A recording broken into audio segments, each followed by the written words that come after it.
नमस्कार दोस्तों, पाठशाला में आप सभी का स्वागत है। जैसा कि मैंने पहले ही आपसे वादा किया था कि भारतीय न्याय संहिता 2023 पर एक विस्तृत वीडियो, एक विस्तृत चर्चा, एक विस्तृत व्याख्या उसकी मैं करूंगा और आप लोगों के समक्ष उपस्थित होऊंगा। तो आज अपने उसी वादे को पूरा करते हुए मैं आप लोगों के समक्ष BNS 2023 पर एक विस्तृत व्याख्या के साथ उपस्थित हूं। दोस्तों, इसमें हम लोग भारतीय न्याय संहिता के सभी एस्पेक्ट्स की चर्चा करेंगे जो यूपीएससी व बीपीएससी और इस तरह के प्रतियोगी परीक्षाओं की तैयारी करने वाले छात्रों के लिए मेंस पॉइंट ऑफ व्यू से, मुख्य परीक्षा में जो उत्तर लेखनी होती है उस पॉइंट ऑफ व्यू से भी बहुत ही ज़्यादा आवश्यक है। तो इसमें हम लोग बात करेंगे कि भारतीय न्याय संहिता के जो मोटे मोटे प्रावधान हैं, क्या क्या बदलाव किए गए हैं, कुछ आमूलचूल परिवर्तन जो कि सीधे सीधे हम लोग समझ सकते हैं वो क्या है। आखिर भारतीय नागरिक संहिता की ज़रूरत ही क्यों पड़ी। आईपीसी जो चला आ रहा था 1860 से इतने लंबे समय से, उसमें बदलाव की आवश्यकता क्यों महसूस हुई और कुछ महत्वपूर्ण बदलाव, उन बदलाव से आखिर क्या लाभ आम नागरिक को, आम जनता को मिल सकता है, क्या वो ऐसी धाराएं हैं जिनसे हम लाभान्वित हो सकते हैं। और बीएनएस की कुछ आलोचना भी करेंगे, समालोचना भी करेंगे, उनकी कमियों को भी उजागर करेंगे और फाइनली एक निष्कर्ष पर आएंगे जो कि मुख्य परीक्षा की जो उत्तर लिखी जाती है उसकी भी एक शैली है।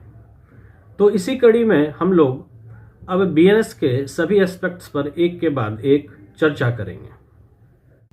दोस्तों, जैसा कि आप लोग अपने स्क्रीन पर देख पा रहे होंगे, इस पेज को मैंने शेयर किया है। इसे आप पॉज कर कर भी नोट डाउन कर सकते हैं या समझ सकते हैं। मैं पेज वाइज पेज 3, 4, 5 पन्ने में मैं आपको पूर्ण रूपेण भारतीय न्याय संहिता के सभी एस्पेक्ट्स को समझाऊंगा। इसके सभी पहलुओं पे हम लोग बात करेंगे और बीपीएससी या यूपीएससी जैसी मुख्य परीक्षा में इसे कैसे लिखा जाए उस पर भी हम लोग एक एक पहलू को समझेंगे। तो भारतीय न्याय संहिता 2023, इसके कुछ मुख्य बिंदुओं को देखते हैं। बीएनएस 2023, आईपीसी 1860, भारतीय दंड संहिता, इंडियन पिनल कोड, जो कि अब भारतीय न्याय संहिता 2023 के रूप में जाना जाता है। इसके कुछ परिवर्तन इस प्रकार हैं। पुराने कानून की 511 धाराओं के स्थान पर 358 धाराएं। पहली बार आतंकवाद व आतंकवादी कृत्यों को अलग अलग अपराध माना गया। आतंकवाद को परिभाषित किया गया व नियमित अपराध की श्रेणी में डाला गया। महिलाओं व बच्चों से जुड़े अपराध पर विशेष ध्यान। मॉब लिंचिंग को अपराध की श्रेणी में डाला गया। दोस्तों, समूह के द्वारा, भीड़ के द्वारा कभी कभी हत्या हो जाती थी या कई असामाजिक घटनाओं को अंजाम दिया जाता था और इसके लिए कोई सुस्पष्ट कानून या दंड का प्रावधान हमारे कानून में नहीं था। इस बदलाव से मॉब लिंचिंग, भीड़ द्वारा हत्या को अपराध की श्रेणी में डाला गया है और उस पर भी नकेल कसने की कोशिश की गई है। सरकारी कर्मचारियों को आधिकारिक कर्तव्यों का पालन करने से रोकने या मजबूर करने के उद्देश्य से आत्महत्या करने के प्रयास को अपराध माना गया है। बीएनएस की धारा 69 के तहत पहचान छुपाकर या झूठे दावे कर नौकरी, पदोन्नति या शादी करने के दावे को अपराध माना गया है। मतलब अगर झूठ बोलकर कोई शादी का प्रॉमिस कर किसी को सेक्सुअली असॉल्ट करता है, फिर उससे शादी नहीं करता है या नौकरी का प्रलोभन देता है, तो इसे भी अपराध की श्रेणी में माना गया है। अब हम बात करेंगे भारतीय साक्ष्य अधिनियम 1872, जो कि अब भारतीय साक्ष्य अधिनियम 2023 है।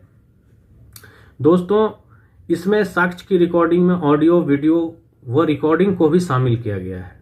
हालांकि ये पहले से भी लागू था, परंतु इसे सेकेंडरी एविडेंस के रूप में, सपोर्टिंग एविडेंस के रूप में मान्यता प्राप्त थी। लेकिन अब साक्ष्य की रिकॉर्डिंग, एविडेंस की रिकॉर्डिंग में ऑडियो, वीडियो, इन सभी को भी प्राइमरी एविडेंस के रूप में, मेन एविडेंस के रूप में मान्यता दिया गया है। अभियुक्तों में किसी एक के अनुपस्थित रहने पर भी मुकदमा आगे बढ़ सकता है। दंड प्रक्रिया संहिता 1973, सीआरपीसी 1973, भारतीय सुरक्षा संहिता BNSS 2023 के रूप में अब जाना जाता है। इसके कुछ प्रावधानों को जानते हैं। भगोड़े व्यक्ति के खिलाफ भी मुकदमा चलाने का प्रावधान है। तलाशी की ऑडियो वीडियो को अविलंब मजिस्ट्रेट के सामने प्रस्तुत किए जाने का प्रावधान है। तो हम लोगों ने मोटे मोटे तौर पर जाना कि IPC में जो बदलाव किया गया है, जो अब का मौजूदा BNS है, उसमें कौन कौन से प्रावधान जोड़े गए हैं। अब हम लोग बात करेंगे कि कुछ महत्वपूर्ण धाराएं जिनसे सीधे सीधे डायरेक्ट रूप से आम जनता लाभान्वित हो सकती है और उससे प्राप्त लाभ को भी हम देख सकते हैं।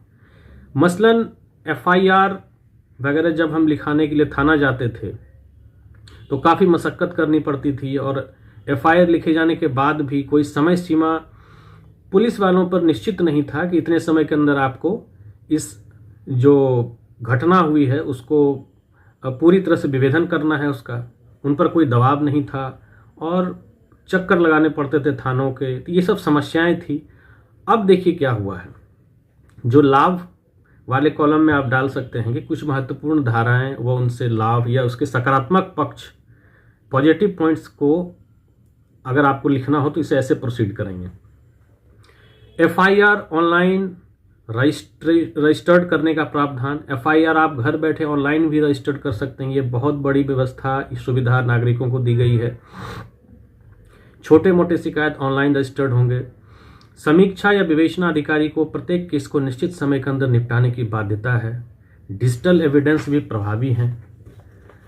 तो आपने देखा कि कुछ जो महत्वपूर्ण धाराएं हैं उससे किस प्रकार सीधे सीधे लाभान्वित हो जाएंगे हम लोग, उसकी पॉजिटिव पक्ष को हमने समझा।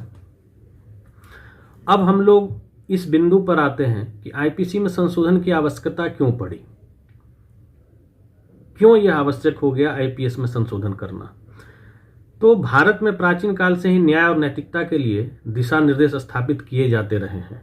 जैसे कि आप प्राचीन काल में पुष्यमित्र शुंग के समय में जब मौर्य वंश के बाद शुंग वंश की स्थापना होती है तो उस समय देखेंगे मनुस्मृति लिखा गया। मनुस्मृति में भी समाज के नियम, कानून, तौर तरीकों आदि का जिक्र था। समाज में होने वाले अपराध, उसको दिए जाने वाले दंड इत्यादि की व्यवस्था थी। मौर्य काल में अर्थशास्त्र, मध्यकाल में शरिया कानून वगैरह था। इसी प्रकार आधुनिक काल में 1773 में रेगुलेटिंग एक्ट आया। IPC 1860 में आया। तो कहने का मतलब समय समय पर हम लोगों के प्राचीन काल से लेकर अब तक वर्तमान मौजूदा काल में इस तरह के कानून बनते रहे हैं और बढ़ते समय के साथ, बढ़ती मांग के साथ, बढ़ती जनसंख्या के साथ इन कानूनों में बदलाव भी होता रहा है। इसीलिए ये आवश्यक हो जाता है। समय के साथ बढ़ती जनसंख्या, नई तकनीकों के विकास व मानव जीवन शैली में बदलाव ने सामाजिक नीतियों, प्राथमिकताएं तथा सोच पर व्यापक प्रभाव डाला है। इस बदलते सामाजिक परिदृश्य में वर्षों पुराने न्याय संहिता की प्रासंगिकता छीन हुई तथा इसमें बदलाव की आवश्यकता महसूस हुई। इस कारण ही BNS 2023 को अपनाया गया। डिजिटल साक्ष्यों की प्राथमिकताएं, मॉब लिंचिंग, आतंकवाद, न्याय में देरी, ये सब कुछ आवश्यकताएं थी जो महसूस हुई और पुराने कानून को बदलना पड़ा। अब कुछ हटाए गए अपराध। धारा 377 निरस्त किया गया। समलैंगिकता व अन्य अप्राकृतिक यौन संबंध, व्यभिचार को अपराध की श्रेणी से हटा दिया गया।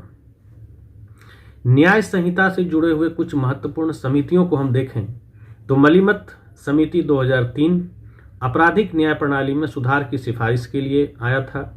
पीड़ित को गंभीर अपराधों से जुड़े मामलों में पर्याप्त मुआवजा देने की सिफारिश करता है। न्यायमूर्ति वर्मा पैनल 2013 महिला यौन उत्पीड़न से जुड़े मामलों की त्वरित सुनवाई, ज़्यादा से ज़्यादा कठोर सजा का प्रावधान देने की सिफारिश न्यायमूर्ति वर्मा पैनल ने की। रणवीर सिंह समिति 2020, IPC 1860, साक्ष्य अधिनियम 1872, CRPC 1973 की समीक्षा की। विधि आयोग भी समय समय पर आपराधिक कानूनों में सुधार की सिफारिश करती है। अब आप देख पा रहे होंगे पूर्व में IPC में जो कानून थे और वर्तमान में BNS में वो किस रूप में है, ये आपकी स्क्रीन पर आप देख पा रहे होंगे। जैसे हत्या के मामले में पहले IPC 302 था, अब वर्तमान में BNS 103 है।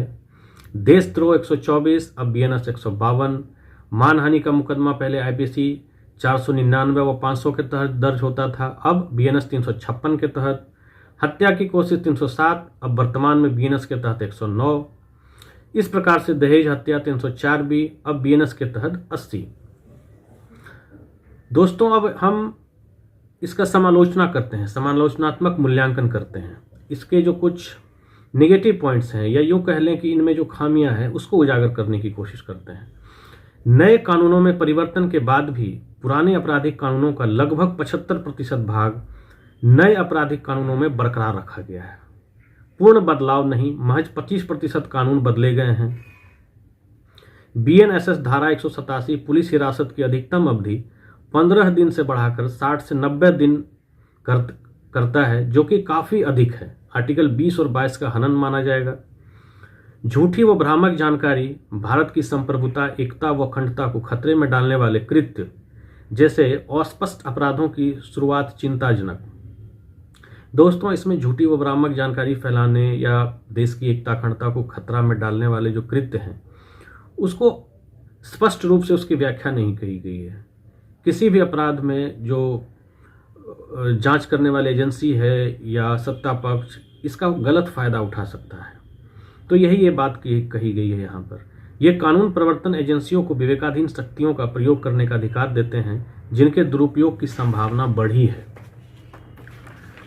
तो कुल मिलाकर हम लोगों ने बीएनएस के सभी महत्वपूर्ण पहलुओं को देखा कि बीएनएस में जो कुछ बदलाव किए गए हैं, आमूलचूल परिवर्तन, वो क्या हैं। कुछ धाराएं जिनसे कि सीधे सीधे हमें लाभ मिल सकता है, जैसे ऑनलाइन एफआईआर की सुविधा वगैरह। और इसकी आवश्यकता क्यों पड़ी, बढ़ती जनसंख्या, डिजिटल टेक्नोलॉजी में इनोवेशन, नई नई तकनीकों के आने से कई ऐसे अपराध हो रहे थे जो कानून की पकड़ से बचते जा रहे थे, तो उसके लिए आवश्यक था। बढ़ती जनसंख्या के अनुसार पुराने कानून में कई खामियां थी जिन्हें ठीक करना था। फिर हमने देखा कि इसकी जो कमियां हैं, इसकी जो खामियां हैं, पहले पुलिस कस्टडी 15 दिन का हुआ करता था, अब 60 से 90 दिन का कर दिया गया है। और भी कई महत्वपूर्ण बिंदुओं पर हमने विस्तार पूर्वक चर्चा की। अब इसकी निष्कर्ष पे हम लोग आते हैं। 1 जुलाई 2024 से प्रभावी नए कानून, जहां पुलिस कर्मियों, न्यायिक अधिकारियों व जेल अधिकारियों के लिए जिम्मेदारी तथा निश्चित समयावधि में केस को निपटाने की व्यवस्था करता है, वहीं कुछ अस्पष्ट प्रावधान चिंता व इसके दुरुपयोग की संभावना को भी बढ़ाते हैं। अतः इसके सही क्रियान्वयन को लेकर सजग रहने की आवश्यकता है।